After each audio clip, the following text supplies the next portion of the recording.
Good afternoon. Hello. You talked about last time we sat here about winning that game against Hull. Yeah. You didn't win the game. Where does that leave you, Premier League-wise, and top four, hunting that down? In the same position we were before that game. Yeah, we didn't get the 3 points as we wanted. So simple as that. Was a bad result for us, but leave us exactly in the same position, which is try to win the next. That's what we do for a long time. And again, I repeat,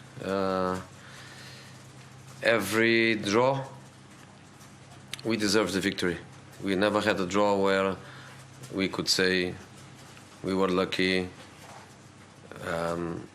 we got more than we deserve, always less than what we deserved and play for. But the reality is the reality of the points, and we lost 2 points. You also said to us you knew the people you'd like to bring in ideally in the summer. If you're not in the top four, will those people come regardless, because it is Manchester United and it is you as manager? You know, I think to be speaking about transfer window when we are in the 3rd of February makes no sense at all. Transfer window opens in the summer, and until December I think I have nothing to tell you. The only thing is that I can repeat what I told you in the last day. Of course, I know what I want. I work with my players for about 7 months or so. I know them better now than 6 or 7 months ago.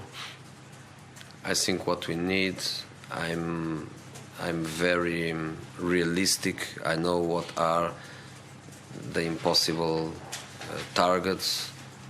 I don't like my club to participate in impossible deals to these impossible players and to their agents, to have a club like Manchester United interested in them, just help them to improve their own situation, but it's not good for us at all. So I'm very realistic, I'm very objective.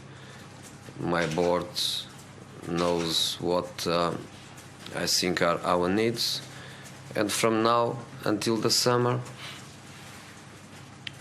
I just focus on my players, our competitions, my club, our fans, and try to get the best possible results. Jose, only you and Sir Alex Ferguson have managed teams who have successfully defended Premier League titles. Some have found it harder than others. Nobody's found it harder than Leicester. Why has that happened, and how difficult is it? No, first of all, I think what Leicester did is one of the big things in the world of football. I think nobody, even them, would expect to be champion again. What they did was unique.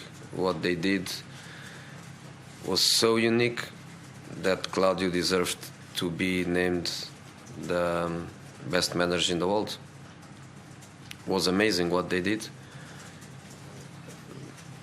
I don't think it would be possible to do the second season, especially playing Champions League at the same time. Champions League is hard. They were working one complete season with one match per week, competing against other teams domestically that were playing in the Champions League and not them, and that is a big difference for them.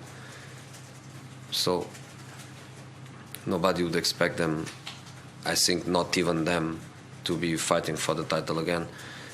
But the manager is there, the players are there, the team is there, and they are a very good team. They're a very good team and point, and this is a very difficult match for us. And I think also a very difficult match for them. But total respect for what they did, and total respect for the change of life they are experienced. I think next season will be much better for them again. This is new for them. Champions League and champion is a lot.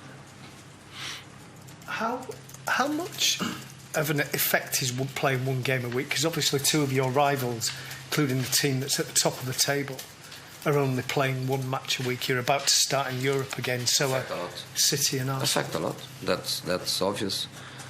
I had that once in my career.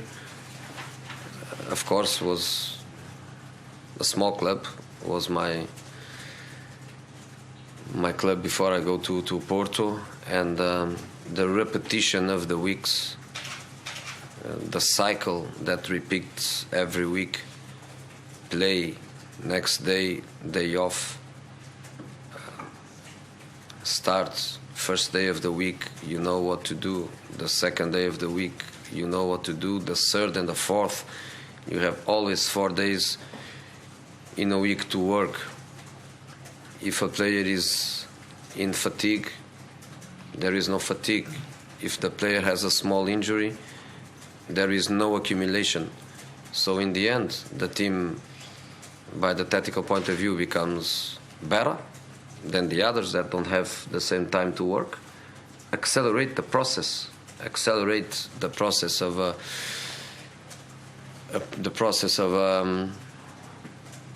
have a certain tactic and a certain dynamic with certain principles, plus the fact that you are never overloaded, not even mentally, is a big plus. Is a plus that I wouldn't like to have, because I always prefer to play in Europe, even if it is in Europa League. But it's the reality that is a different life. Is a different life. Okay, last question. Zlatan Ibrahimovic has scored 14 Premier League goals this season. No player is within 10 of him, I don't think. So do you think the team needs to take more responsibility to take that burden for scoring goals? More players take on that responsibility? When you speak about Zlatan goals, I think you should always add 14 goals, 1 penalty in 31 matches played in England in all the competitions. You should always add that extra item. I think every team, almost every team, the striker is the top scorer. I think so. Unless you have another player with a special feeling to score goals coming from another position, or you have a player from another position that scores 6, 7, 8 goals on penalties. That is also normal to happen. But I understand what you are saying. I think we attack so much and with so many players, and so many players have the freedom in our dynamica to reach scoring positions. I have to agree with you that we don't score enough goals, and some of our players from these attacking creative positions, they should score more goals. When you see the number of goals we score is not adapted, there is no relation, there is not a true relation between our attacking production and the number of players we put always in attacking positions and the number of goals we score.